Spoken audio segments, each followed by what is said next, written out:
Office के 24वें floor पर एक कैबिन में प्रकाश कपूर बैठा हुआ था। तभी उसके कैबिन में एक आदमी दाखिल हुआ जो ब्लैक कोट पैंट पहने हुए था। उसके हाथ में एक कॉन्सेंट लेटर था और वो प्रकाश की तरफ बढ़ रहा था। प्रकाश ने जब उसे देखा तो वो काफी खुश हुआ क्योंकि वो कोई और नहीं बल्कि सम्राट रॉय था। उसे देखकर प्रकाश कपूर ने मुस्कुराकर कहा, आओ आओ सम्राट, बैठो। विद्युत से बात हो गई तुम्हारी? इस पर सम्राट रॉय ने प्रकाश कपूर की तरफ देखकर मुस्कुराकर कहा, हाँ, मेरी बात हो गई और मुझे तुमसे एक जरूरी बात करनी थी। इस पर प्रकाश कपूर थोड़ा हैरान हुआ। कैसी बात? मैं कुछ समझा नहीं। सम्राट रॉय मुस्कुराकर बोला, तुम्हारा बेटा विद्युत बहुत ही होनहार है और वो अपनी कंपनी को आगे बढ़ाना चाहता है और इसके लिए वो चाहता है कि वो मेरी कंपनी के साथ जुड़े। इसीलिए मैं चाहता हूँ कि तुम इस कॉन्सेंट लेटर पर साइन कर दो। Consent letter? पर इसमें लिखा क्या है? इस पर सम्राट रॉय ने कॉन्सेंट लेटर की तरफ देखकर कहा, इसमें लिखा है कि विद्युत 500 करोड़ मेरी कंपनी में ट्रांसफर कर रहा है जिससे वो मेरी कंपनी के साथ मिलकर अपनी कंपनी खड़ी कर सके। ये सुनकर प्रकाश कपूर काफी हैरान हुआ। उसे यकीन नहीं हो रहा था कि विद्युत ऐसा चाहता है और उसने परेशान होकर समर्थ रॉय से कहा, क्या विद्युत ऐसा चाहता है? देखो, तुम मुझ पर और विद्युत पर भरोसा रखो। हम दोनों ने सोच समझकर ही ये फैसला लिया है और तुम तो मेरे पुराने दोस्त हो, तो तुम्हें मुझ पर पूरा भरोसा होना चाहिए। ये सुनकर प्रकाश कपूर गहरी सोच में पड़ गया। उसके चेहरे से साफ दिख रहा था कि अभी वो काफी गहरी सोच में था क्योंकि इतनी बड़ी अमाउंट किसी और के अकाउंट में ट्रांसफर करना उसके लिए थोड़ा मुश्किल था। पर सम्राट रॉय उसका काफी अच्छा दोस्त भी था और वो उस पर काफी भरोसा भी करता था, पर फिर भी उसका दिल घबरा रहा था। उसे इस तरह परेशान देखकर सम्राट रॉय ने प्रकाश कपूर के हाथ पर अपना हाथ रखकर कहा, क्या हुआ? क्या तुम्हें मुझ पर यकीन नहीं है? यदि तुम्हें मुझ पर यकीन नहीं है तो कोई बात नहीं, मैं तुम्हारे साथ कोई जबरदस्ती नहीं कर रहा। तुम्हारे बेटे और मेरे बीच जो डील हुई है, मैं उसके लिए ही तुम्हारे पास आया था। इस पर प्रकाश कपूर ने अपने चेहरे के भाव बदलते हुए समर्थ रॉय की तरफ देखकर कहा, नहीं नहीं, ऐसी बात नहीं, मुझे तुम पर पूरा भरोसा है। आखिर तुम मेरे पुराने दोस्त हो। तुम और मेरा बेटा जो भी कर रहे हैं उसमें मेरे साथ मेरे बेटे की भलाई ही होगी। यह कहकर प्रकाश ने सम्राट से कॉन्सेंट लेटर ले लिया और उस पर साइन कर दिया, जिससे सम्राट रॉय बहुत ही खुश हुआ और उसने मुस्कुराकर प्रकाश कपूर से कहा, थैंक्स यार, मुझ पर भरोसा करने के लिए। मैं तुम्हारा भरोसा कभी टूटने नहीं दूंगा और तुम्हारे बेटे को उन ऊंचाइयों पर लेकर जाऊंगा जहां वो जाना चाहता है। मैं भी तुमसे यही उम्मीद करता हूँ। इसके बाद सम्राट रॉय चेयर से उठा और प्रकाश कपूर से हाथ मिलाकर मुस्कुराकर बोला, तो फिर जल्दी मिलते हैं नई मीटिंग में। इसके बाद सम्राट रॉय वहाँ से चला गया। सम्राट के कैबिन से बाहर निकल जाने के बाद प्रकाश कपूर इस बात पर फिर सोचता है, कहीं मैंने कोई गलती तो नहीं कर दी? नहीं, सम्राट रॉय मेरा बहुत ही अच्छा दोस्त है, मैं उस पर विश्वास कर सकता हूँ। और जब विद्युत ने ये फैसला लिया है तो जरूर उसने इसके बारे में सोच समझकर ही फैसला लिया होगा। दूसरी तरफ विद्युत अपने कैबिन में बैठा हुआ था। उसके अंदर का विजय इस समय काफी नर्वस था क्योंकि उसने कभी भी इतना पैसा नहीं देखा था। वो तो एक क्लीनर था। उसने अपने मन में सोचते हुए कहा, क्या मुझे इतना बड़ा अमाउंट किसी कंपनी में लगाना चाहिए? कहीं मैं गलत तो नहीं कर रहा? मैंने कभी भी इतने पैसे नहीं देखे हैं, मुझे तो कुछ समझ नहीं आ रहा।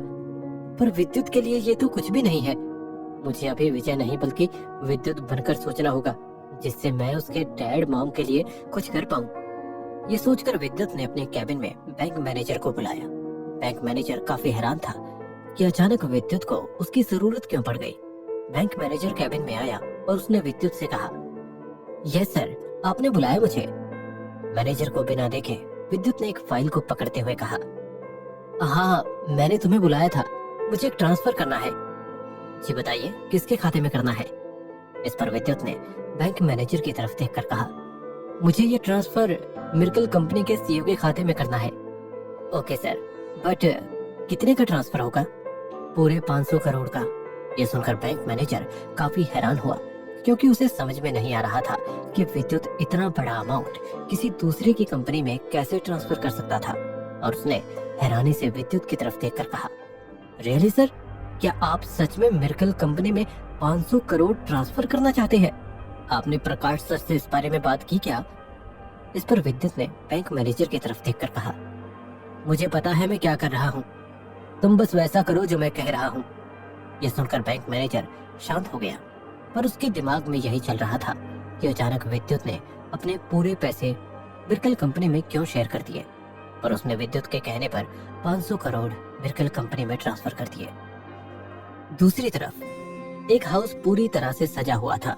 सभी लोग इधर उधर तैयारी में लगे थे। घर की सजावट देखकर ऐसा लग रहा था जैसे आज उस घर में किसी का बर्थडे हो। तभी पिंक कलर के ड्रेस में एक लड़की सीढ़ियों से उतर कर आई और उसने जब अपने पूरे घर को सजा हुआ देखा तो वो बहुत खुश हुई। आज मेरा स्पेशल दिन है और मैं इस दिन पर स्पेशल गेस्ट को बुलाऊंगी। ये कोई और नहीं बल्कि ईशा थी। ईशा का आज बर्थडे था और उसने अपने घर पर एक पार्टी अरेंज की थी। पूरा घर फूलों और गुब्बारों से सजा हुआ था। उसने इस पार्टी में विद्युत और उसकी फैमिली को इनवाइट किया था। इसी के साथ करण और उसकी फैमिली को भी इनवाइट किया था, पर विद्युत इसमें स्पेशल गेस्ट था, जिस वजह से ईशा काफी खुश थी। शाम हुई। एक ब्लैक कलर की कार सड़कों को चीरते हुए तेजी से आकर ईशा के घर के सामने आकर रुकी। उस कार में से एक लड़का ग्रे कलर का कोट पैंट पहनकर निकला। उसके हाथ में एक गिफ्ट था। तभी उसके साथ उसके मॉम और डैड भी निकले। ये कोई और नहीं बल्कि विद्युत था। इसके बाद वो लोग अंदर आ गए। करण और उसकी फैमिली पहले से ही वहाँ पर मौजूद थी। जब ईशा ने विद्युत को देखा तो वो बहुत खुश हुई। वहीं जब विद्युत की नजर ईशा पर गई तो एक पल के लिए वो वहीं ठहर गया, क्योंकि ईशा पिंक कलर के गाउन में बहुत ही ब्यूटीफुल लग रही थी। उसने गाउन के साथ डायमंड का नेकलेस कैरी किया था जो उस पर काफी सूट कर रहा था। विद्युत को ऐसा लग रहा था जैसे वो अभी ईशा के पास जाए और उसके हाथ पर एक किस करे। विद्युत को अभी ईशा के अलावा कुछ भी दिखाई नहीं दे रहा था। वो सब कुछ भूलकर बस ईशा को देखे जा रहा था। दूसरी तरफ विद्युत को उसे इस तरह से देखता देखकर ईशा उसके पास आई और उसने विद्युत से मुस्कुराकर कहा, हेलो विद्युत, थैंक्स मेरी पार्टी में आने के लिए। पर विद्युत सिर्फ ईशा को देखने में लगा हुआ था। ऐसा लग रहा था जैसे अभी विद्युत ईशा की बातों को सुन ही ना रहा हो। इस पर ईशा को काफी हैरानी हुई। वहीं प्रकाश और गीता ने विद्युत को ऐसे देखा तो वो भी थोड़े हैरान हुए। तभी ईशा ने एक हाथ की चुटकी बजाते हुए विद्युत से कहा, हेलो विद्युत, कहाँ खो गए तुम? चुटकी बजते ही विद्युत ख्यालों की दुनिया से बाहर आया और उसने ईशा से मुस्कुराकर कहा, सॉरी ईशा, तुम्हें देखकर ऐसा लग रहा था मानो जैसे कोई परी आसमान से उतर आई हो। ये लो, मैं तुम्हारे लिए गिफ्ट लाया था। ये सुनकर ईशा शर्मा गई और उसने मुस्कुराकर कहा, थैंक्स विद्युत, चलो अंदर आओ। आप भी आइए अंकल आंटी। इसके बाद वो उन लोगों को लेकर अंदर आई और उसने पार्टी में सभी लोगों से कहा, एक्सक्यूज मी, सॉरी, पर मैं आपको अपनी पार्टी के स्पेशल गेस्ट से मिलवाना चाहती हूँ। तो आज की पार्टी में विद्युत स्पेशल गेस्ट के तौर पर आए हैं। ये सुनकर करण गुस्से से चल उठा। उसे ईशा से ऐसी उम्मीद नहीं थी कि वो विद्युत को स्पेशल गेस्ट बनाएगी। करण हांडा को गुस्से में देखकर मनारा उसके पास गई, जो अभी तक उससे दूर खड़ी थी। उसने करण से मुस्कुराकर कहा, क्या हुआ? लगता है कहीं से जलने की बू आ रही है। इस पर करण ने मनारा को बिना देखे गुस्से से कहा, तुम तो शांत ही रहो। मैं तो शांत ही हूँ, तुम सोच लो, इस समय शायद तुम्हें मेरी जरूरत पड़ सकती है, अगर तुम विद्युत को ईशा की नजरों में गिराना चाहते हो तो। इस पर करण ने मनारा की तरफ हैरान होकर कहा, मतलब क्या है तुम्हारा? मनारा मुस्कुराकर बोली, अगर ऐसा हो जाए कि ईशा विद्युत को किसी और के साथ देख ले। ये सुनकर करण हैरान हुआ और उसने मनारा से कहा, पर ये होगा कैसे? इस पर मनारा ने मुस्कुराकर कहा, वो सब तुम मुझ पर छोड़ दो, बस जैसा मैं कहती जाऊं वैसा करते जाना। इसके बाद मनारा एक जूस का गिलास लाई और करण से बोली, ये जूस विद्युत को पिला दो, इसके बाद जैसा मैं कहूँ वैसा करना। ये सुनकर करण जूस का गिलास विद्युत की तरफ ले गया और उसके पास जाकर मुस्कुराकर बोला, हेलो विद्युत, बर्थडे में स्पेशल गेस्ट बनकर आए हो? मुझे तो उम्मीद ही नहीं थी। I am so surprised. इस पर विद्युत ने करण से मुस्कुराकर कहा, एक्चुअली मुझे खुद भी नहीं पता था, बट यहाँ आकर मुझे खुद पता लगा। शायद तुम्हें इससे परेशानी हो सकती है। नो विद्युत, मैं हैप्पी हूँ, क्योंकि ईशा की जो खुशी वो मेरी खुशी। लो जूस पी लो। नहीं, मैं खुद ले लूंगा। इस पर करण हांडा मुस्कुराकर बोला, अब ले भी लो, आज के दिन भी तुम मुझसे दुश्मनी निभाना चाहते हो? नो, मैं किसी से दुश्मनी नहीं चाहता। इसके बाद विद्युत ने जूस का गिलास ले लिया और एक ही घूंट में पूरा जूस पी लिया। पर जूस पीते ही विद्युत का सर भारी होने लगा। उसे ऐसा लग रहा था जैसे पूरा हॉल घूम रहा हो। उसकी आंखों के सामने अंधेरा छाने लगा। इसी का फायदा उठाकर करण ने उसे अपने कंधे का सहारा दिया और वहां से ले गया।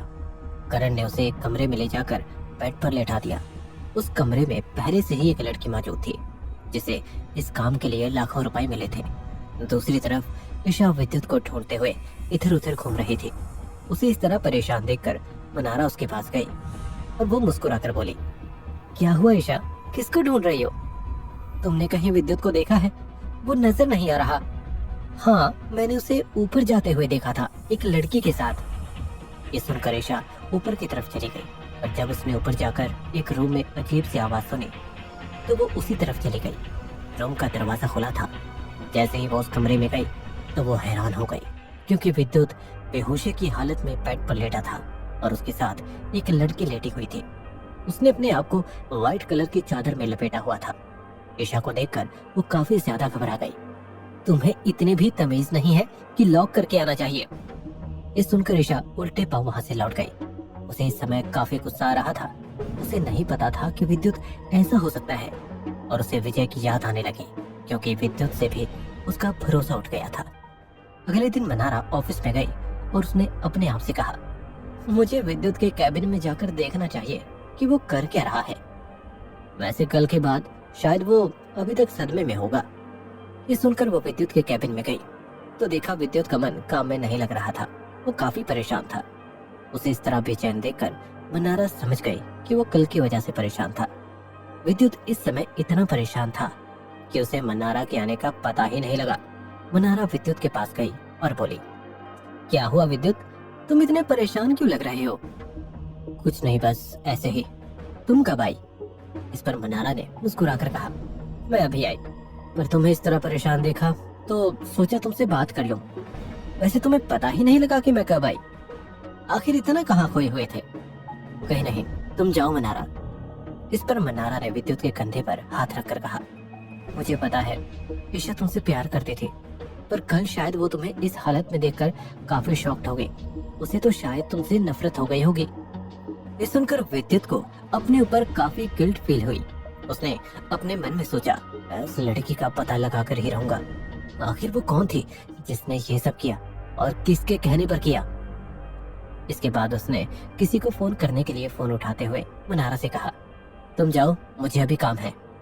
मनारा वहां से खुश होकर चली गई। वहीं दूसरी तरफ विद्युत को वो लड़की मिल गई।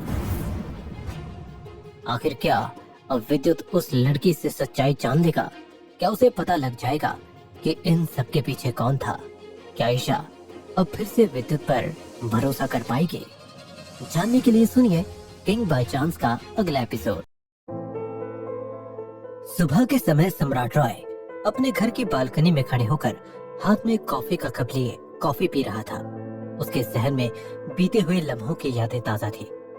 उसकी नजरें कहीं दूर, खुद से भी दूर थी। तभी बालकनी में ठंडी सी हवाएं और उसके चेहरे को छोकर गई।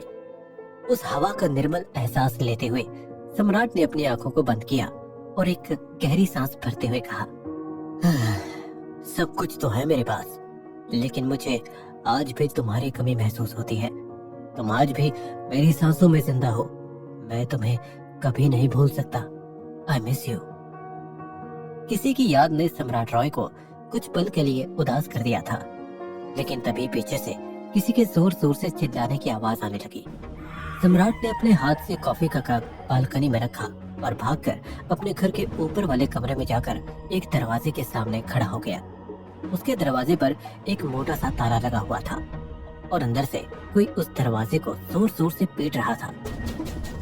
चिल्लाने की आवाज और दोनों हाथों से दरवाजे को पीटने की आवाज पूरे घर में गूंज रही थी। लेकिन तभी सम्राट के घर के दरवाजे की डोर बेल बजती है। हड़बड़ा के सम्राट उस दरवाजे के पास से भागकर सीढ़ियों से उतरता है और अपने घर का दरवाजा खोलता है, जहाँ दूध वाला हाथ में दूध की बाल्टी पकड़कर सम्राट से कहता है, साहब जी आपका दूध। माफ कीजिए, हमको देर हो गई। कल से हम सवेरे सवेरे दूध भिजवा देंगे। दूध वाले के इतना बोलते ही फिर अंदर से चिल्लाने की आवाजें आती हैं। उस आवाज को सुनते ही उसके कान खड़े हो गए थे और आंखें अंदर की तरफ घूम गई। उसने सम्राट से पूछने की कोशिश की, साहब जी, वो भीतर से कौनों की आवाज आ रही है? दूध वाले की बात सुनते ही सम्राट अपनी जेब में हाथ डालता है और कुछ नोट निकालकर दूध वाले को देता है और एक मोटी भारी आवाज में कहता है, तुम्हारे पूरे 2 साल के दूध का हिसाब है। लेकिन साहब जी, आपने तो हिसाब पहले ही दे दिया है। आने वाले 2 साल का। अब जाओ यहाँ से। दूध वाला पैसे पकड़ता है और वहाँ से जाने लगता है कि तभी चिल्लाने की आवाज आती है। दूध वाला मुड़कर देखता है, आखिर हो क्या रहा था, लेकिन उसके दिमाग में रत्ती भर कुछ नहीं घुसता और वो अपनी साइकिल लेकर वहाँ से निकल गया। तभी सम्राट दोबारा उस कमरे के पास जाता है और एक मोटी सी चाबी से उस बड़े से ताले को खोलकर जैसे ही अंदर जाता है, कमरे में चारों तरफ अंधेरा छाया होता है और फिर आती है किसी के रोने की आवाज। उस अंधेरे में और उस कमरे की एक दीवार में एक छोटे से छेद से पतली सी रोशनी कमरे में घुस रही थी। उस रोशनी की मदद से किसी की आंखें दिखती हैं। आंखों में दर्द, तकलीफ, पीड़ा साफ साफ नजर आ रही थी। तभी सम्राट धीरे धीरे कदमों से उस कमरे के अंदर घुसता है। उसके कमरे में जाते ही वो आवाज बंद हो जाती है। चारों तरफ सन्नाटा पसर जाता है। तभी सम्राट अपनी बेल्ट खोलते हुए धीरे धीरे कदमों से उस औरत की तरफ बढ़ता है। उसके कदमों के चलने की आवाज पूरे कमरे में गूंज रही थी। सम्राट ने अपनी बेल्ट ऊपर उठाई और जंजीरों से बंधी उस औरत को मारने लगा। दर्द से चिल्लाते हुए उस औरत ने सम्राट से सिर्फ एक ही बात कही, मुझे जाने दो, मुझे जान से मार दो, मुझे मौत की भीख दे दो। तभी सम्राट उस कमरे से निकलता है, उस कमरे को बंद कर देता है। दरवाजा बंद होने के साथ साथ वो आवाज भी विलुप्त हो जाती है। लेकिन सोचने वाली बात तो ये है, वो औरत कौन थी? क्यों सम्राट ने उसे कमरे में जंजीरों से बांधकर कैद कर रखा था? और क्यों लाचार बेबस वो औरत अपनी मौत की भीख मांग रही थी? वहीं दूसरी तरफ विद्युत उस पार्टी के बाद काफी हैरान और उदास था। उसे अपने ऊपर लगे हुए उस वाहियात इल्जाम को हटाने के लिए उस लड़की को ढूंढना था।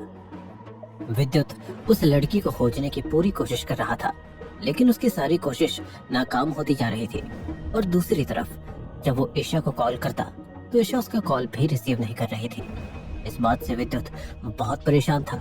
दूसरी तरफ वो अपने बिजनेस को किसी भी वजह से खराब नहीं होने देना चाहता था।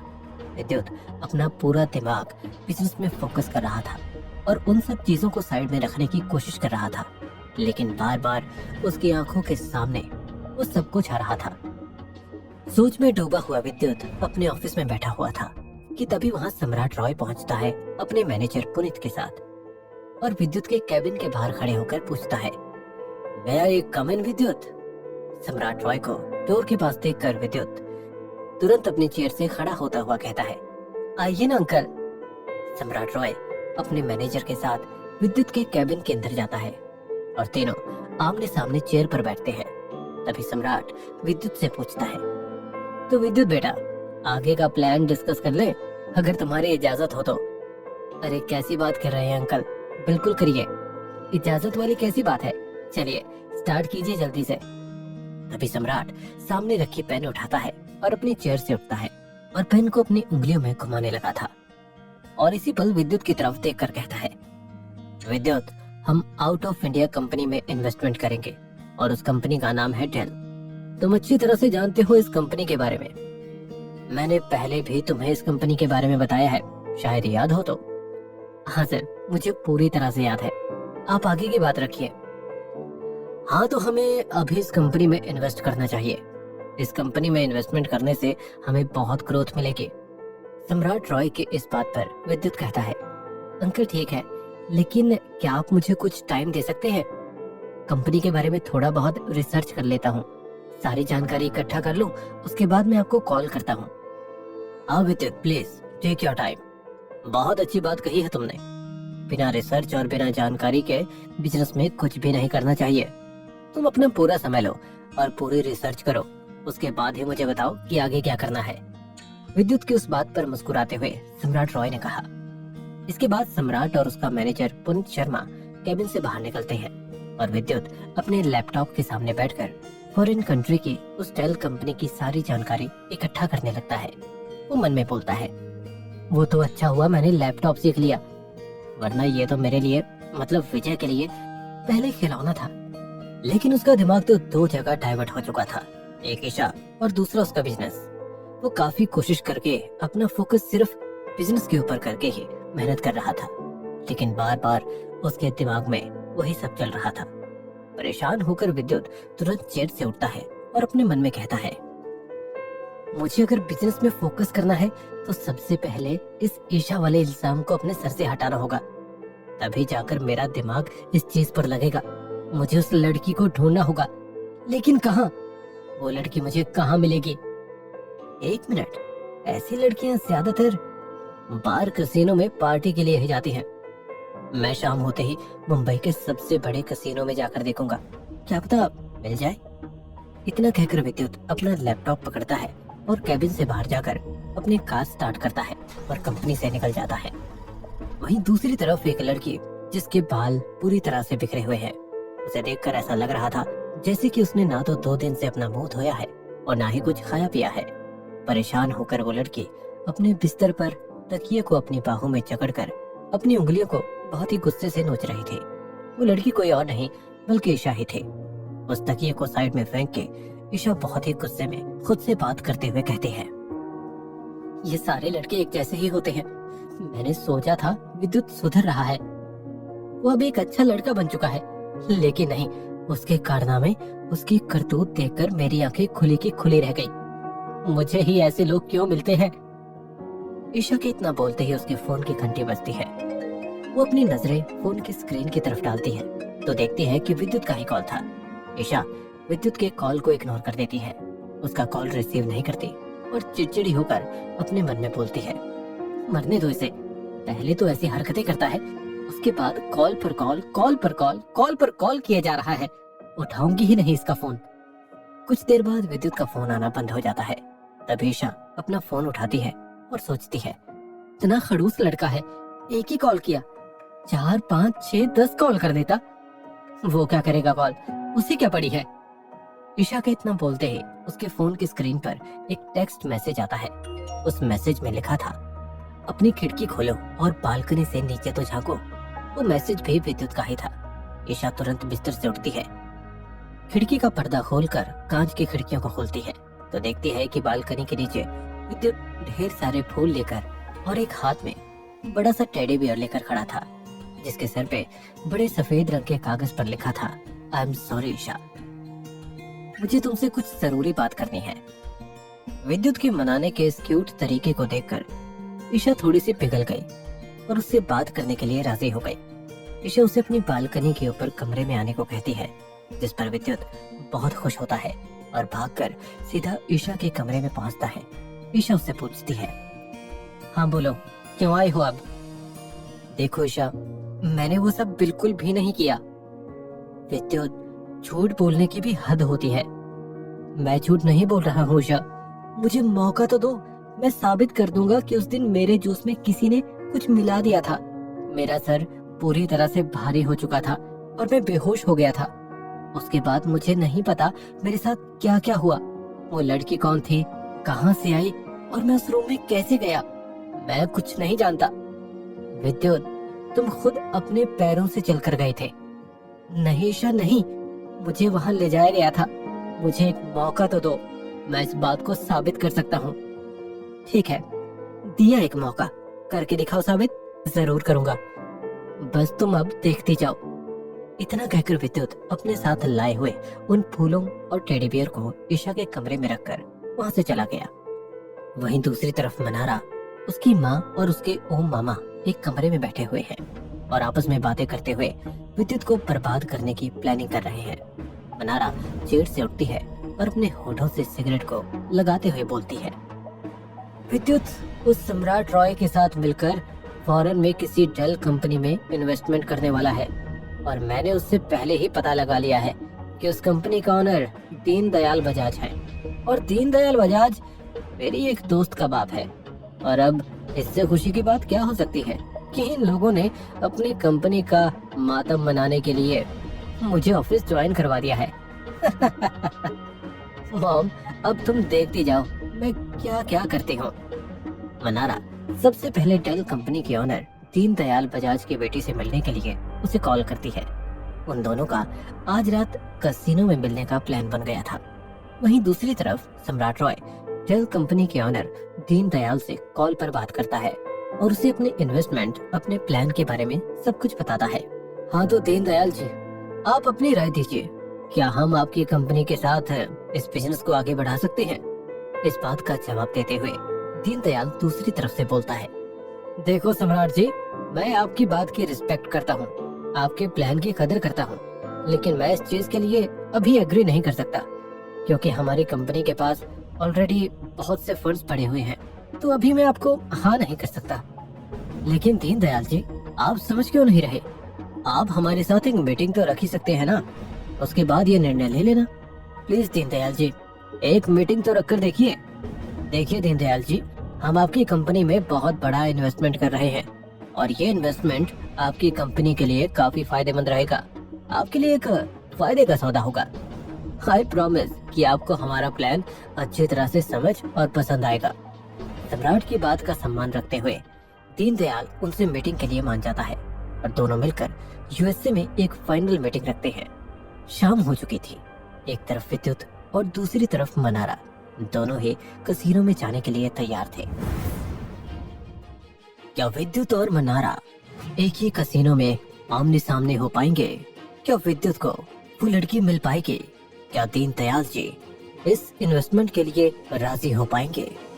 आगे देखेंगे क्या मोड़ लेती है ये कहानी किंग बाय चांस के अगले एपिसोड में।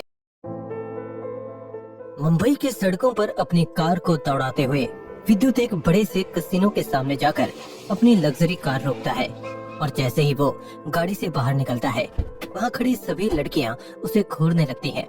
उन सबको अनदेखा कर विद्युत अपनी आंखों में सिर्फ एक चेहरे को याद करते हुए कसिनो से एंट्री कार्ड लेता है और सीधा अंदर घुसता है और अपने मन में कहता है, कहीं से भी मुझे उस लड़की को ढूंढकर निकालना होगा, वरना मैं ईशा की नजरों में पूरी तरह से गिर जाऊंगा। इतना सोचकर विद्युत कसिनो के अंदर घूमने लगता है। अपनी नजरों से उस कसिनो में चारों ओर देखता है। कोई जुआ खेल रहा है तो कोई नंबर्स खेल रहा है। मुंबई के उस सबसे बड़े कसिनो डेल्टिन रॉयल में विद्युत ने सिर्फ उस लड़की को ढूंढने के लिए एक एक कोना छान मारा था। तभी उसके फोन की घंटी बजती है। कॉल सम्राट रॉय की थी।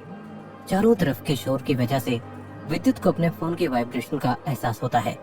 वो तुरंत जेब से फोन निकालता है और सम्राट से बात करने के लिए एक कोने में जाता है, लेकिन चारों तरफ इतना शोर था कि उसे सम्राट की एक भी बात सुनाई नहीं देती। कुछ देर कॉल पर हेलो हेलो कहने के बाद दूसरी तरफ से कॉल कट हो जाता है, जिसके बाद विद्युत तुरंत फोन अपनी जेब में डालता है और बार के पास जाकर बैठ जाता है। उसकी नजरें सिर्फ और सिर्फ उस लड़की को ढूंढ रही थी जिसने उस रात ईशा के सामने उसे नीचा गिराया था। शायद वो लड़की यहाँ नहीं आई है। कहीं मैं उसे यहाँ ढूंढकर कोई बेवकूफी तो नहीं कर रहा।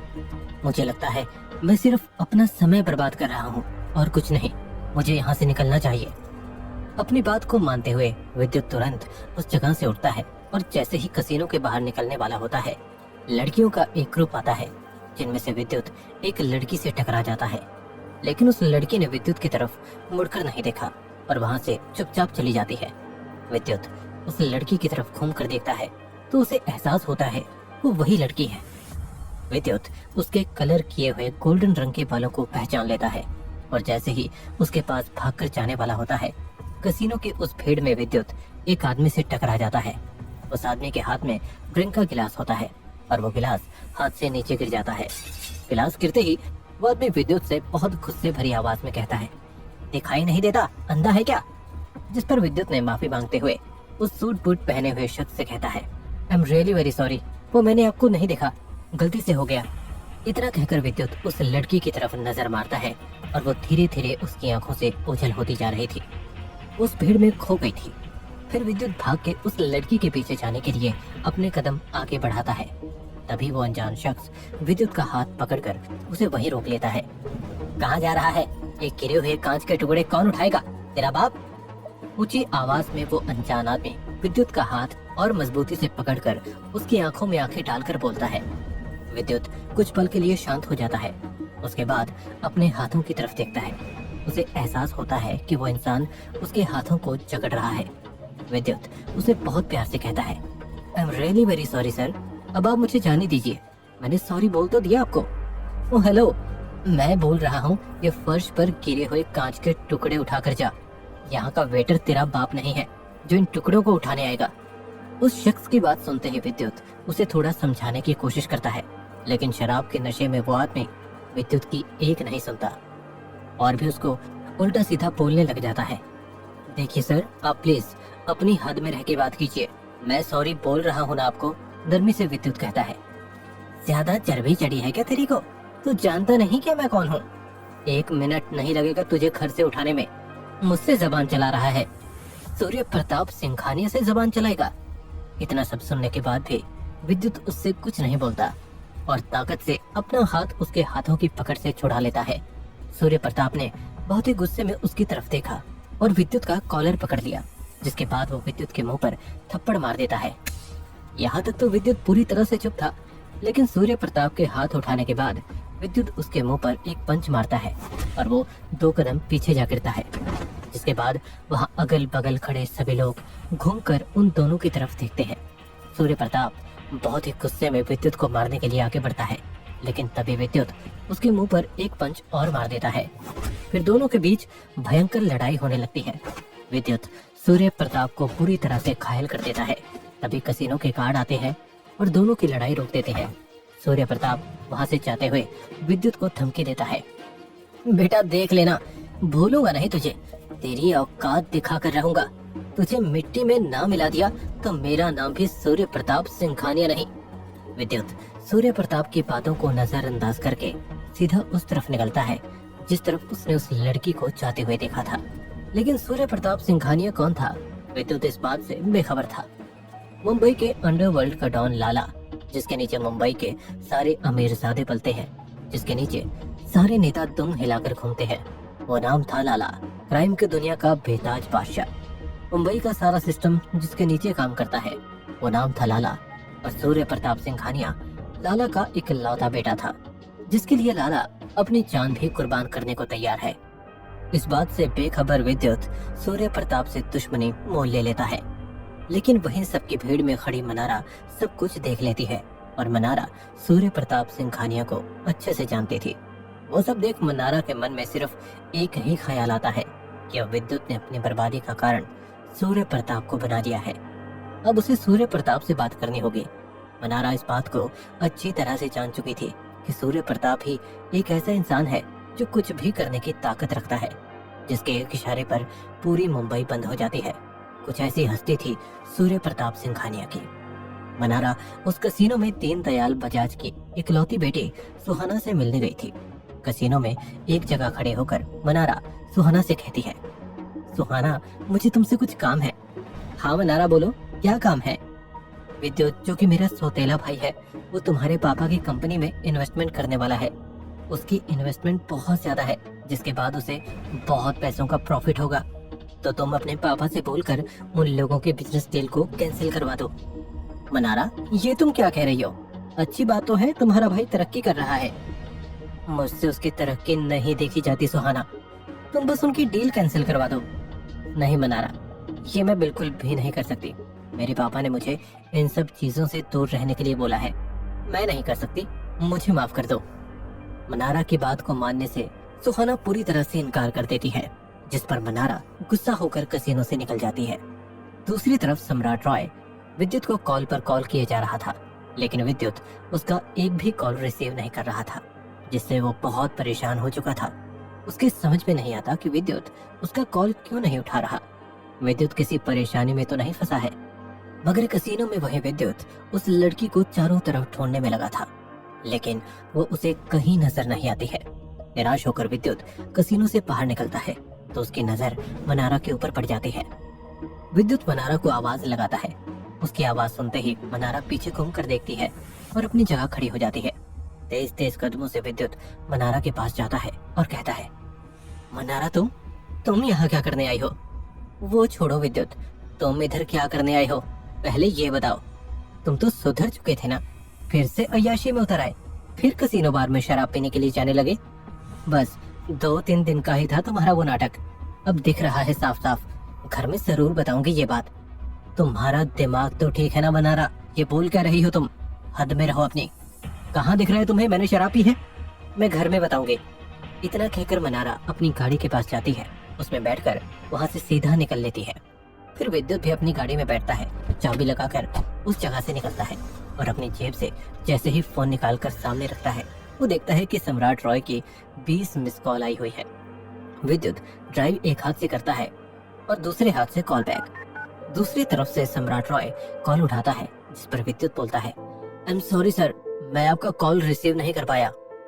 कोई बात नहीं विद्युत, एक हैप्पी न्यूज है, मिस्टर दीनदयाल बजाज ने हमारा ऑफर एक्सेप्ट कर दिया है। पहले तो वो मीटिंग के बाद बोलेंगे कह रहे थे, लेकिन फिर जब मैंने उन्हें सब कुछ बताया तो उन्होंने हमारी डील एक्सेप्ट कर ली। ओह, ये तो बहुत अच्छी बात है। हाँ विद्युत, और वो मुझे बोल रहे थे कि उनकी इन्वेस्टमेंट मार्केट के साथ फ्लक्चुएशंस होती है, जो कि मार्केट के हिसाब से काम करती है। तो अंकल आपने क्या बोला? कॉल में दूसरी तरफ से विद्युत कहता है, हाँ मैंने एक्सेप्ट कर ली थी उनकी बात। तुम मुझे सुबह ऑफिस में मिलो, मैं तुम्हें डिटेल में बताता हूँ। लेकिन इतनी रात गए तुम हो कहाँ? घर पर नहीं हो क्या? सम्राट अंकल, मैं आपको कल सब कुछ बताता हूँ। इतना कहकर विद्युत फोन कट कर देता है। दूसरी तरफ प्रकाश कपूर एक बड़ी बड़ी मूंछों और दाढ़ी वाले आदमी के साथ बैठे हुए थे, जिनका नाम था साहिल वर्मा। देखो साहिल, मेरी बात को ध्यान से सुनो। तुम्हें विद्युत के इन्वेस्टमेंट प्लान्स पर नजर रखने के लिए मैंने एक जासूस के तौर पर हायर किया है। तुम मुझे एक एक चीज की जानकारी दोगे, उसने कब, कहां और कितना इन्वेस्टमेंट किया है, और ध्यान रहे उसे इस बात की भनक भी नहीं लगनी चाहिए, और इस काम की मैं तुम्हें सैलरी दूंगा। साहिल वर्मा जासूसी के इस काम के लिए जाना जाता है, और वहीं दूसरी तरफ विद्युत अपनी कार से आ ही रहा होता है कि उसके सामने एक जीप आकर रुकती है। विद्युत अपनी गाड़ी को ब्रेक मारता है और उस जीप से टकराते टकराते बचता है। विद्युत तुरंत गाड़ी की चाबी निकालता है और बहुत ही गुस्से में दरवाजा खोलकर बाहर निकलकर ऊंची आवाज में कहता है, दिखाई नहीं देता, अंधे हो क्या? इतना कहते ही वो देखता है कि उसके सामने कुछ पहलवान जैसे लड़के हैं। उनमें से कुछ के हाथ में बेसबॉल के बैट और कुछ लोगों के हाथ में हॉकी की स्टिक होती है। उन सभी को देखकर एक पल के लिए विद्युत घबरा जाता है। उनमें से एक बंदा अपने आस्तीनों को ऊपर चढ़ाते हुए हाथ में बेसबॉल का बैट लिए विद्युत की तरफ आता है। विद्युत 2 कदम पीछे हटता है। वो समझ जाता है कि उन लोगों से भिड़ना बेवकूफी होगी। तभी एक लड़का बेसबॉल के बैट से विद्युत के सर में मारता है, पर विद्युत अपने बचाव में नीचे झुक जाता है और वो बैट उसके सर के ऊपर से निकल जाता है। तभी सारे गुंडे विद्युत पर टूट पड़ते हैं और उसे पूरी तरह से पीट देते हैं। मुंबई के उस सड़क पर विद्युत का खून पानी की तरह सर से बहने लगा था और विद्युत की आंखें धीरे धीरे बंद होने लगी थी। तभी वो सारे गुंडे अपनी गाड़ी में बैठे और वहां से निकल जाते हैं। जमीन पर पड़े हुए विद्युत की आंखों के आगे अंधेरा छाने लगता है और उसके अंदर बसी विजय की आत्मा को वो नजारा याद आने लगता है, जब ठीक इसी तरह उसे भी मारा गया था। विजय की आत्मा की आंखों के आगे वो दृश्य साफ साफ नजर आता है। उसे वो सब कुछ दिखने लगता है जो उसके साथ हुआ था। और तभी विद्युत की आंखें धीरे धीरे उस अकेली सड़क पर पूरी तरह से बंद हो जाती हैं और विजय की आत्मा से एक हल्की सी आवाज निकलती है, माँ। क्या विद्युत की मदद के लिए उस जगह पर कोई आ पाएगा? क्या प्रकाश कपूर के जासूस के बारे में विजय जान पाएगा? आखिर क्या करेगा सूर्य प्रताप सिंघानिया? जानने के लिए सुनिए किंग बाय चांस का अगला एपिसोड। धीरे धीरे विद्युत की आंखें खुलती हैं। वो खुद को हॉस्पिटल के बेड पे पाता है। उसे अपने सर में दर्द का एहसास होता है और उसके चारों तरफ उसका पूरा परिवार होता है। जैसे विद्युत होश में आता है, उसकी माँ गीता उसके पास जाती है। उनकी आंखों में आंसू होते हैं और मन में अपने बेटे के लिए भरपूर प्यार। रोते हुए अपने बेटे के पास बैठती है और अपने हाथों को विद्युत के हाथों के ऊपर रखकर बोलती है, बेटा तू ठीक तो है ना? तेरी ये हालत किसने करी बेटा? विद्युत अपनी माँ की बात का कोई भी जवाब नहीं देता, क्योंकि उसे खुद पता नहीं था वो गुंडे किसने भेजे थे। लेकिन विद्युत खुद हैरान था कि उसे अस्पताल लेकर कौन आया।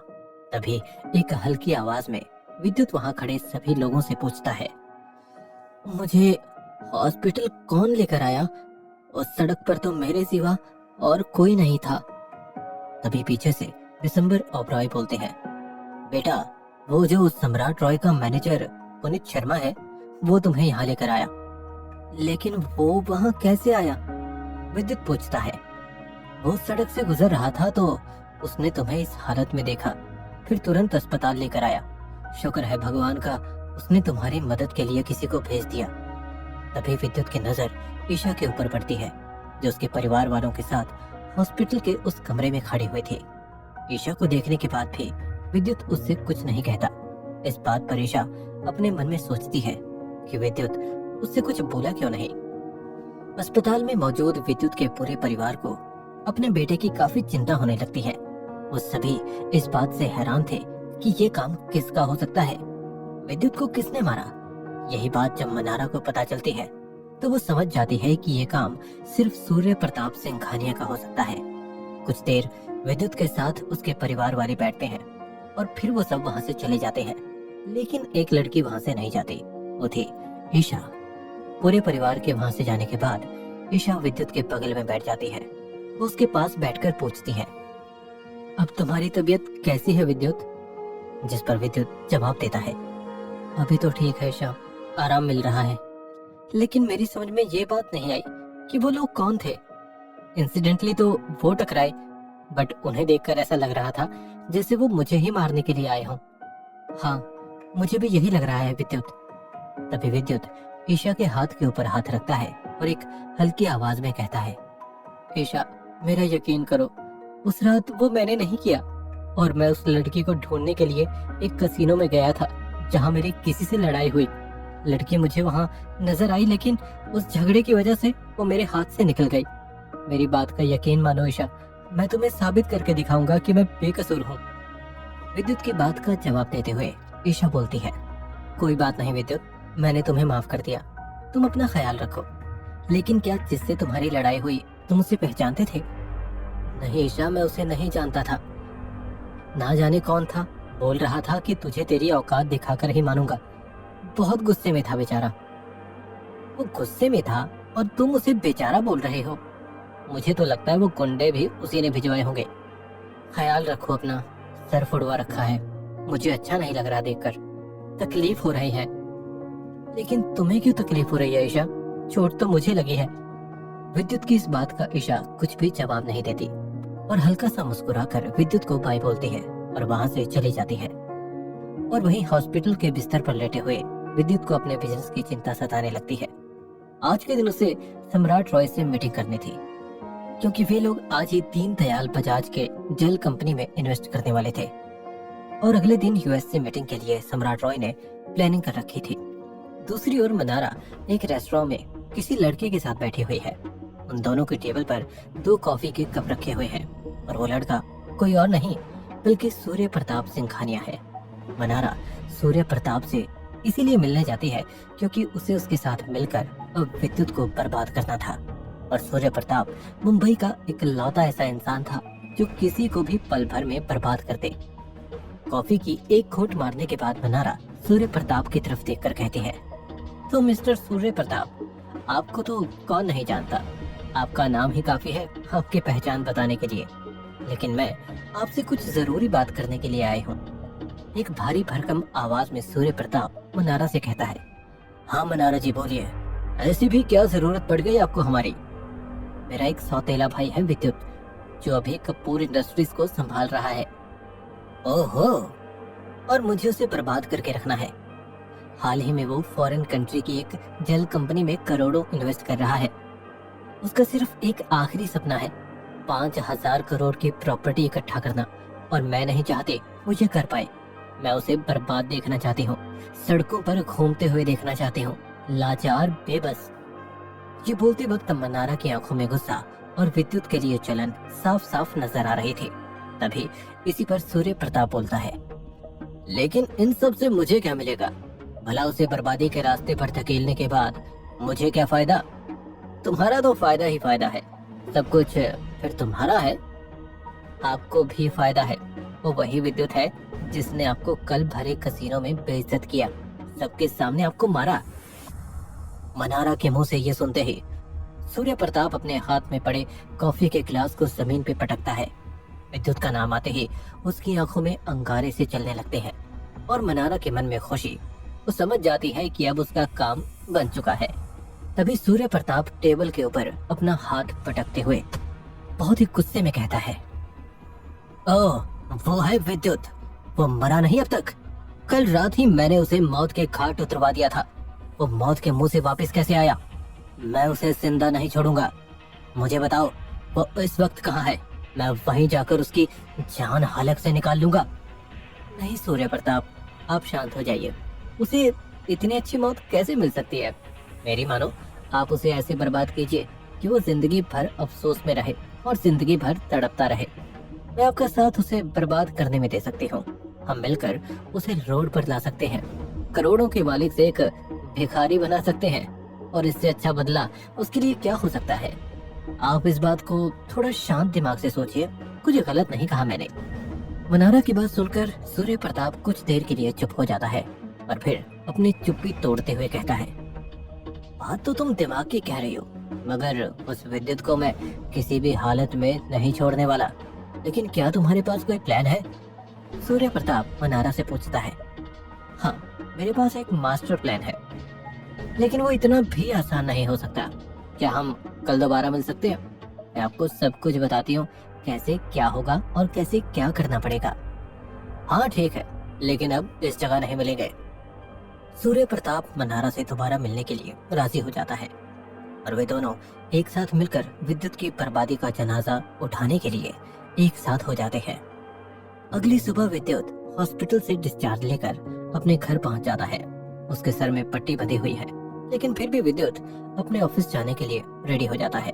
कपड़े पहनने के बाद विद्युत जैसे ही आईने के सामने जाकर खड़ा होता है, इस वक्त उसे वो पल याद आता है जब हॉस्पिटल में विद्युत की माँ आंखों में आंसू लिए उसके पास बैठी थी और बहुत प्यार से उससे पूछ रही थी। विद्युत के शरीर के अंदर जो विजय की आत्मा है, उस आत्मा से विजय को आवाज आती है कि विद्युत कितना खुश नसीब है, क्योंकि विजय को कभी ऐसे माँ का प्यार नहीं मिला। विजय इस बात को सोचते हुए उदास हो जाता है। वो खुद को बदनसीब समझने लगता है। तभी एक आंसू निकलकर विद्युत के गाल से होते हुए जमीन पर गिरता है। फिर विजय अपने आंसू पोंछता है और ऑफिस के लिए निकल जाता है। जैसे ही विद्युत ऑफिस पहुंचता है, सम्राट की नजर उसके ऊपर पड़ती है तो वो भागकर विद्युत के पास आता है और कहता है, यार विद्युत, तुम ऑफिस क्यों आ गए? तुम्हें कुछ दिन आराम की जरूरत है। तुम्हें आज ऑफिस नहीं आना चाहिए था। विद्युत, मैं सब कुछ संभाल तो रहा हूँ यहाँ। अरे नहीं सम्राट अंकल, मैं बिल्कुल ठीक हूँ। और हाँ, आपके वो मैनेजर पोपट शर्मा, सॉरी पुनीत शर्मा को बहुत बहुत धन्यवाद कहना। आज दिखाई नहीं दे रहे, कहाँ है वो? अरे विद्युत, अभी बस आता ही होगा। रास्ते के ट्रैफिक में फंसा होगा। हाँ, सही बोल रहे हैं सम्राट अंकल। तो अब हम अपना काम शुरू करें। बताइए आगे की क्या प्लानिंग है? हाँ विद्युत, बिल्कुल, चलो कैबिन में बैठते हैं। धीरे धीरे कदमों से सम्राट और विद्युत कैबिन में जाते हैं, जहाँ जाने के बाद विद्युत उसे बताता है, देखो विद्युत, वैसे तो कल हमें उसके लिए निकलना था, लेकिन अब मैंने अगले हफ्ते की मीटिंग बिठा ली है दीनदयाल जी के साथ। मुझे पता चला कि तुम हॉस्पिटल में हो, इसीलिए, और साथ ही एक और खुशखबरी है तुम्हारे लिए। तो शुभ काम में देरी कैसे सम्राट अंकल, जल्दी बताइए। विद्युत, तुमने अपने पापा के सपने के बारे में बताया था, डायरेक्शन के, तो मैंने कुछ इन्वेस्टमेंट एक फिल्म प्रोडक्शन हाउस में करने की सोची है, और उस प्रोडक्शन हाउस का ऑनर मेरा ही छोटा भाई है। That's a great idea uncle, बहुत बढ़िया, जरूर करिए। इन दोनों की ये बातें साहिल वर्मा सुन लेता है और सीधा प्रकाश कपूर को कॉल लगाकर कहता है, सर मुझे आपको कुछ बताना है। हाँ साहिल, बताओ क्या बात है। सर, वो विद्युत और सम्राट सर मिलकर एक फिल्म में प्रोडक्शन में इन्वेस्ट कर रहे हैं, और वो फिल्म प्रोडक्शन सम्राट सर के छोटे भाई का है। मुझे तो लग रहा है वो वही फिल्म प्रोडक्शन कंपनी है जो डूब चुकी है, और इस पर ये लोग फिर से इन्वेस्टमेंट डाल रहे हैं। जैसे ही प्रकाश को इस बात का पता चलता है कि विद्युत और सम्राट मिलकर डूबी हुई फिल्म इंडस्ट्री में पैसा लगा रहे हैं, तो उन्हें कुछ भी अच्छा नहीं लगता और उन्हें गुस्सा आने लगता है। कि फालतू की जगह पर ये लोग अपना पैसा बर्बाद कर रहे हैं। दिमाग तो ठीक है इन लोगों का, उस डूबे हुए फिल्म प्रोडक्शन को फिर से उठाने की सोच रहे हैं। मुझे विद्युत से पर्सनली अकेले में बात करनी होगी, ना जाने ये लड़का क्या क्या कर रहा है। जिसके बाद प्रकाश कपूर तुरंत विद्युत को कॉल लगाते हैं और रात को घर में मिलने को बोलते हैं। तभी कुछ देर बाद विद्युत को पता चलता है कि एक बहुत बड़ी स्टील कंपनी है जिसका नाम है जोधपुर स्टील कंपनी, जो कंपनी पूरी तरह से घाटे में चल रही है, यानी कि एक डूबी हुई कंपनी। जैसे ही विद्युत को उस कंपनी की खबर मिलती है तो उसके दिमाग में आइडिया आता है कि उन्हें उस कंपनी को खरीद लिया जाए। वही ऑफिस में पुनीत शर्मा और साहिल वर्मा एक साथ बैठकर काम कर रहे हैं, जिस पर पुनीत शर्मा अपनी चेयर से उठकर एक गाना गा रहा था। पैदल चल रहा हूँ, गाड़ी चाहिए। पुनीत के इतना गाने पर साहिल वर्मा एक मजाकिया कमेंट करता है, अरे पुनीत शर्मा जी, तो आप पैदल क्यों चल रहे हैं? जिनकी चमचागिरी कर रहे हैं उनसे बोलो ना गाड़ी दिलवाने को। अरे वर्मा जी, आपके इस वाहियात जोक पर हंसना था क्या? मुझे तो बिल्कुल भी हंसी नहीं आई। जितनी बातें कर रहे हैं शर्मा जी, उतनी चमचागिरी करते अभी तक आपको गाड़ी मिल चुकी होती, वो भी लग्जरी कार। पुनीत शर्मा की इस बात को सुनते ही दोनों आपस में जोर जोर से हंसने लगते हैं। लेकिन तभी वहाँ विद्युत पहुँच जाता है। पहुँचते ही उसके फोन की घंटी बजती है और उसके मुंह से निकलता है, क्या? मैं अभी पहुँच रहा हूँ। आखिर किसका कॉल आया था विद्युत के पास? क्या विद्युत सम्राट रॉय की प्लानिंग जान पाएगा? क्या सम्राट रॉय जानबूझकर विद्युत के पैसों का गलत इस्तेमाल कर रहा है? जानने के लिए सुनिए किंग बाय चांस का अगला एपिसोड। मुंबई के सबसे बड़े होटल में आज शहर के सबसे बड़े बिजनेसमैन इकट्ठे हुए थे, क्योंकि वहां आज नीलामी होनी थी। होटल के बाहर बहुत सारी कारें खड़ी हुई थी। वहीं सभी के चेहरे पर कंपनी को खरीदने की इच्छा थी, क्योंकि हर कोई चाहता था कि वो उस कंपनी को लेकर अपना इन्वेस्टमेंट करे। होटल के हॉल को पूरी तरह से सजाया गया था, बोली लगने को तैयार थी। तभी मुंबई की सड़कों को रात में चीरते हुए उस होटल के सामने एक ब्लैक कलर की कार रुकी, जिसमें से एक यंग मैन और एक ओल्ड मैन निकला। ये कोई और नहीं बल्कि सम्राट रॉय और विद्युत थे, जो नीलामी में भाग लेने के लिए आए थे। वो दोनों होटल के अंदर गए। अंदर का नजारा देखकर लग रहा था कि नीलामी शुरू होने वाली थी। जब लोगों की नजर उन पर गई तो हॉल में फुसफुसाहट और ज्यादा बढ़ गई, क्योंकि सभी को पता था कि सम्राट रॉय की मिरेकल कंपनी कितनी बड़ी थी।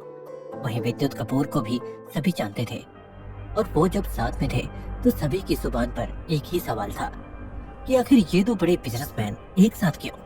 तभी विद्युत ने सम्राट की तरफ देखकर कहा, मैंने आपको जिस जोधपुर स्टील कंपनी के बारे में बताया था अंकल, ये उसी की नीलामी है। हमें इसे किसी भी हालत में खरीदना है।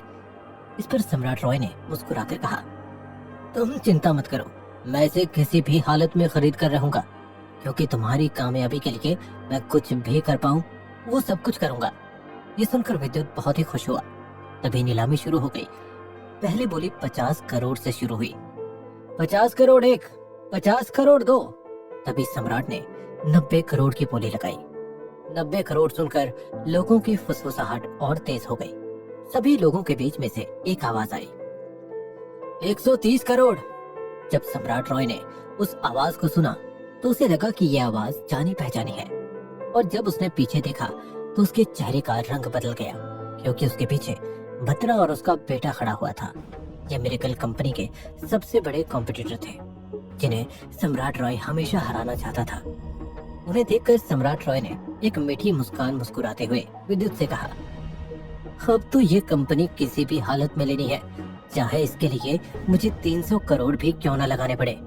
तभी सम्राट रॉय ने 180 करोड़ की बोली लगाई, जिसे सुनकर सभी हैरान हो गए। सभी के मन में उस समय एक ही सवाल चल रहा था कि आखिर डूबी हुई कंपनी के लिए कोई इतने पैसे क्यों दे रहा था। तभी बत्रा ने सम्राट की तरफ मुस्कुराकर देखा और फिर से उसने 200 करोड़ की बोली लगाई। 200 करोड़ की बोली लगने के बाद धीरे धीरे आवाजें सन्नाटे में बदलने लगी। इस पर नीलामी बोलने वाले व्यक्ति ने कहा, 200 करोड़ एक, 200 करोड़ दो। तभी सम्राट ने चिल्लाकर कहा, 250 करोड़। 250 करोड़ की बोली सुनकर उस हॉल में सन्नाटा पसर गया। बत्रा इससे आगे बोली लगाना नहीं चाहता था, क्योंकि एक डूबी हुई कंपनी के लिए 250 करोड़ काफी ज्यादा थे। तभी नीलामी करने वाले ने कहा, 250 करोड़ एक, 250 करोड़ दो, 250 करोड़ तीन, और ये कंपनी सम्राट रॉय की होती है। ये सुनकर सम्राट रॉय बहुत ही खुश हुआ और उसने बत्रा की तरफ देखकर मुस्कुरा कर कहा, जिसे एक बार मैं ठान लेता हूँ उसे लेकर ही रहता हूँ, फिर चाहे मुझे उसके लिए कोई भी कीमत क्यों न चुकानी पड़े।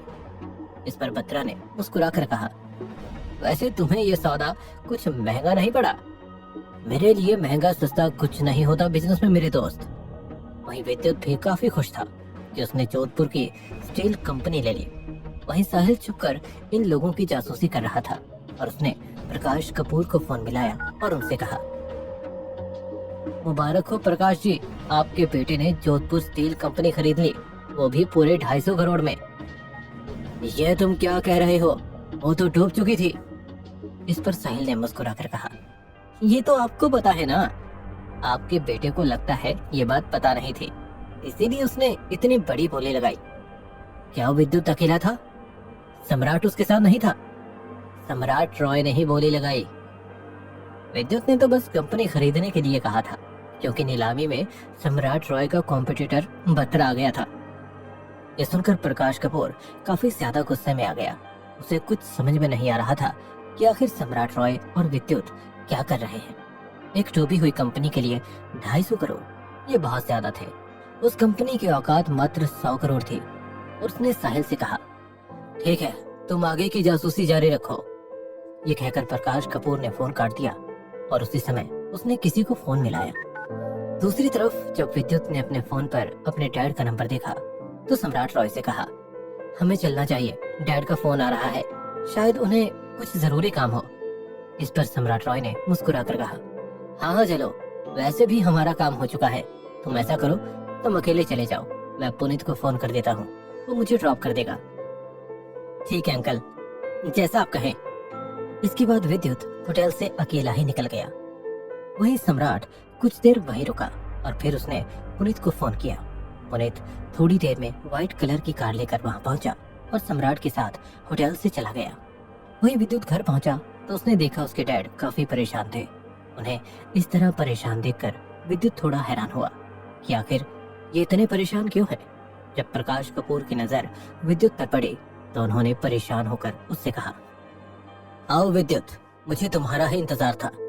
जी डैड, बताइए, आपने मुझे बुलाया? हाँ विद्युत, मुझे पता लगा तुमने जोधपुर स्टील कंपनी खरीद ली। इस पर विद्युत ने नजरें नीचे करके कहा, हाँ, हमने उसे खरीद लिया है। हो, वैसे तुमने उसे कितने में लिया? ये सुनकर विद्युत ने प्रकाश की तरफ देखकर कहा, हमने उसे 250 करोड़ में लिया, क्योंकि वहां पर अंकल के कॉम्पिटिटर आ गए थे तो उन्होंने बोली ज्यादा लगाई, इसी वजह से। इस पर प्रकाश कपूर ने गुस्सा होकर कहा, आर यू सीरियस विद्युत?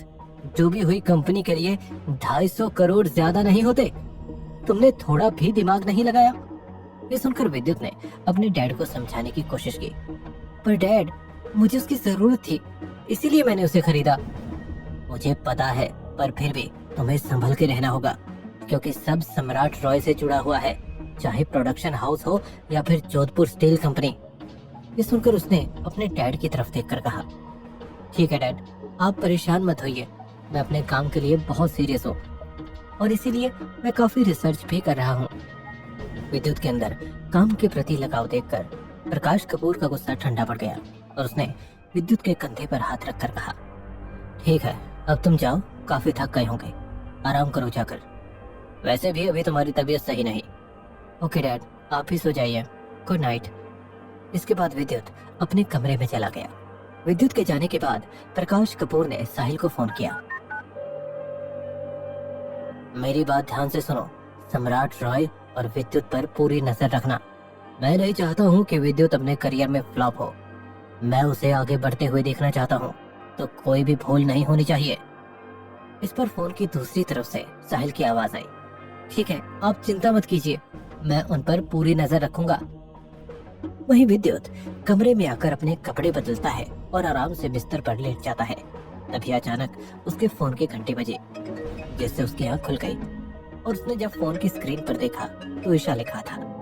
ईशा का फोन देखकर वो थोड़ा हैरान हुआ। इसके बाद उसने फोन रिसीव किया और ईशा से कहा, हाँ ईशा बताओ। कॉन्ग्रेचुलेशंस विद्युत, मैंने सुना तुमने जोधपुर स्टील कंपनी खरीद ली। इस पर विद्युत ने मुस्कुराकर कहा, ओह थैंक्स ईशा, हाँ खरीद ली। वैसे अब तुम मुझसे नाराज तो नहीं हो ना?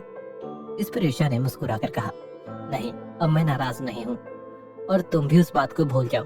मैं चाहती हूँ कि हम लोग नई तरह से अपने रिश्ते की शुरुआत करें। ये सुनकर विद्युत बहुत खुश हुआ। उसे ऐसा लग रहा था मानो जैसे उसके सपनों को उड़ान मिल गई हो। उसे तो अपने कानों पर विश्वास ही नहीं हो रहा था और उसने अपने मन में कहा, क्या सच में ईशा हमारे रिश्ते की नई शुरुआत करना चाहती है? क्या उसके दिल में मेरे लिए फीलिंग्स हैं? तभी अचानक ईशा की आवाज आई, मैं चाहती हूँ हमारी दोस्ती फिर से एक नई तरीके से शुरू हो जिसमें कोई भी शिकायत ना हो। ये सुनकर विद्युत का दिल एकदम टूट गया क्योंकि उसने तो प्यार के सपने सजा रखे थे। वो काफी दुखी हुआ। तभी उसके अंदर से विजय की आवाज आई, कोई बात नहीं, वैसे भी विजय ने उसके लिए इतने साल इंतजार किया है तो कुछ साल और सही, पर मैं ईशा को हर हाल में अपना बनाकर रहूंगा। तभी ईशा की आवाज आई, क्या हुआ विद्युत, क्या तुम मुझसे दोस्ती नहीं करना चाहते हो? ईशा की बात सुनकर विद्युत के अंदर के विजय ने अपने इमोशंस को कंट्रोल में किया और ईशा से कहा, नो ईशा, ऐसी कोई बात नहीं है। ये तो बहुत खुशी की बात है कि तुम फिर से दोस्ती करना चाहती हो।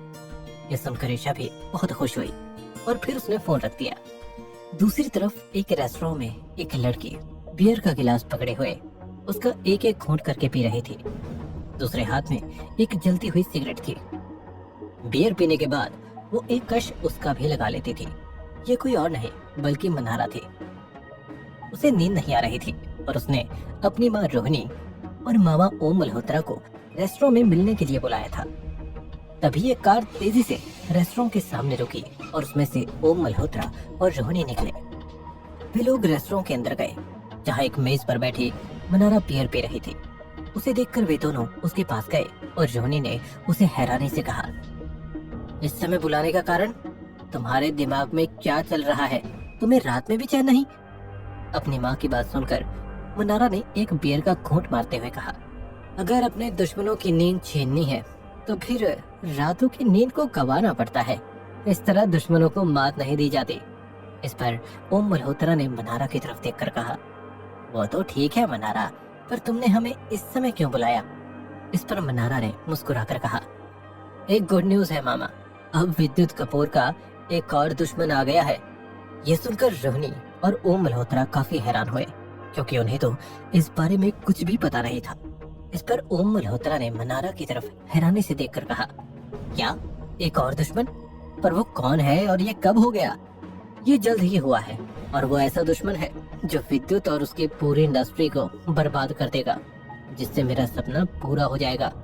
इस पर रोहिणी ने हैरान होकर कहा, पर ये तो बताओ कि आखिर वो इंसान है कौन जो विद्युत का जानी दुश्मन बन गया? इस पर मनारा ने मुस्कुराते हुए अपनी माँ की तरफ देखकर कहा, सूर्य प्रताप। आपने सूर्य प्रताप का तो नाम सुना ही होगा। सूर्य का नाम सुनकर ओम मल्होत्रा के होश उड़ गए क्योंकि वो भी उसे अच्छी तरह से जानता था। इस पर ओम मल्होत्रा ने हैरानी से कहा, क्या तुम सच कह रही हो? विद्युत का जानी दुश्मन सूर्य प्रताप है? पर आखिर विद्युत ने उसका क्या बिगाड़ दिया? हमें इससे क्या करना है? हमें तो बस विद्युत को बर्बाद करना है और उसकी बर्बादी में अब हमारा साथ सूर्य प्रताप देगा। ये कहकर मनारा बहुत तेज तेज हंसने लगी। उसे इस तरह से हंसता हुआ देख ओम मल्होत्रा और रोहिणी भी काफी खुश हुए। आखिर अब विद्युत की जिंदगी में कौन सा नया मोड़ आएगा?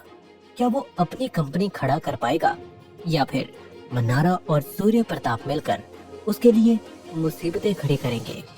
जानने के लिए सुनिए किंग बाय चांस का अगला